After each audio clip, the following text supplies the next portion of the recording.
कल जो हमारी बात हुई थी पुष्प की बारे में, तो पार्ट्स ऑफ फ्लावर की बात करें तो अगर फूल की बात करते हैं तो एक पुष्पीय पादप होता है जिसको फ्लावरिंग प्लांट्स बोलते हैं। तो ये क्या पुष्प क्या ये पौधे का एक रिप्रोडक्टिव ऑर्गन होता है, जननांग होता है। इसके अंदर 4 चक्र पाए जाते हैं। कितने चक्र? 4।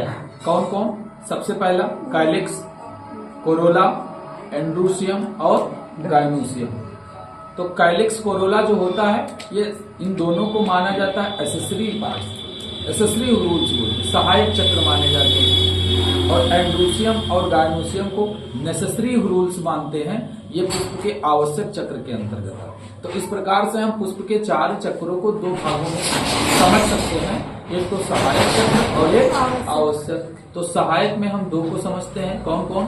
हमारे जो प्रारंभिक यानी जो सबसे पहला चक्र होता है जिसको काइलिक्स, हिंदी में इसको वाह्य दलपुंज बोलते हैं, और दूसरा जो होता है हमारा दलपुंज जिसको कोरोला बोलते हैं। ये दोनों हमारे सहायक चक्र कहलाएंगे।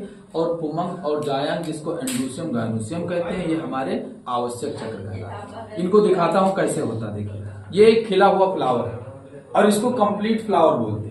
कंप्लीट फ्लावर उनको बोलते हैं जिनमें चारों चक्र मौजूद होते हो, तो उनको कंप्लीट फ्लावर बोलते हैं। ठीक है। इनकम्प्लीट उनको कहेंगे कि जिनमें कोई एक या एक से अधिक या 2 चक्र अनुपस्थित होता है, तो उनको इनकम्प्लीट, अर्थात इन शॉर्ट कहा जाए तो जिन फूलों में चारों चक्र मौजूद हो उनको कंप्लीट फ्लावर, और जिनमें चारों चक्र मौजूद ना हो, कोई एक या 2 एब्सेंट हो, तो उनको इनकम्प्लीट फ्लावर कहते हैं। देखिएगा गुड़हल का फूल बाइसेक्सुअल फ्लावर होता है, इसके अंदर मेल और फीमेल दोनों ऑर्गन्स प्रेजेंट होते हैं, यानी एंड्रूसियम भी है और गाइनोसियम भी। ये सबसे स्टार्टिंग पॉइंट का, हालांकि इससे पहले एक और बड स्ट्रक्चर होता है, बडिंग स्ट्रक्चर, जो और छोटा सा होता है, तो उसको और अच्छे समझाते हैं। पहला चक्र जो होता है जिसको काइलिक्स बोलते हैं। काइलिक्स आप देखिए, ये ग्रीन कलर वाला पार्ट देख रहे हैं आप, ये ग्रीन वाला, तो ये ग्रीन वाला पार्ट जो आप देख रहे हैं ये वाला, ये ग्रीनिश कलर का होता है, यही पहला चक्र होता है, इसी को काइलिक्स बोलते हैं। वाह्य दलपुंज, नाम से क्लियर होना चाहिए, वाह्य दलपुंज यानी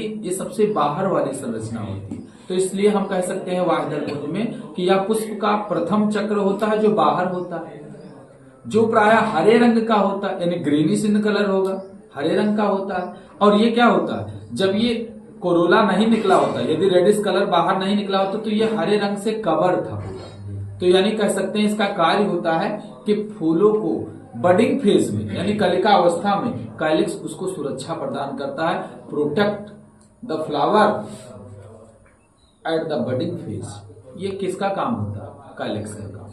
जब काइलिक्स फूल बड जो है और मैच्योर होती है, विकसित होती है, तो बड धीरे धीरे ओपन होना शुरू करती है, वो खिलना शुरू करेगी, तो काइलिक्स वाली जो लेयर आप देख रहे हैं ये खुल जाती है। तब इसके अंदर से दूसरा चक्र निकल आता है, इसको दलपुंज कहते हैं। ये आपके सामने फिगर देख सकते हैं, ये दलपुंज है कि नहीं? दलपुंज है। हमने कहा ये पुष्प का कौन सा चक्र होगा? अब दूसरा चक्र होगा, क्योंकि पहले को ये पार करके निकली है ना, तो ये दूसरा चक्र है जो प्राय रंगीन होते हैं, एक कलरफुल होता है, लाल, पीला, हरा, नीला, गुलाबी, किसी भी कलर का हो सकता है, तो ये रंगीन होता है, कलरफुल होता है। रंगीन क्यों होता है? फिर प्रश्न उठेगा। रंगीन इसलिए होता है क्योंकि इसको आगे चल के पॉलिनेशन के लिए कीट पतंगों को अपनी तरफ अट्रैक्ट करना है, तो इसका काम होता है कि कीटों को आकर्षित करे परागण के लिए, तो पॉलिनेशन करना होता है, इसलिए कलरफुल भी होता है। और कलरफुल नहीं होगा भैया तो कोई कीट इसके तरफ अट्रैक्ट काहे करेंगे? और तीसरा पार्ट अब देखो जी, जब और ये मैच्योर होगा, खिलेगा, तो इस तरीके से बनेगा। अब ये बना, ये पूरा खिला हुआ पार्ट है। इसके ये देखिए, ये जो आप इसमें देख रहे थे कोरोला वाला पोर्शन, वो इसमें इस तरीके का खुल के आएगा, ये मैच्योर इससे और विकसित हुआ। ये देखिए इसके जितने भी पार्ट्स आप देख रहे हैं इधर उधर घूम रहे हैं, यही दूसरा चक्र है। यदि हम इसको इस तरीके से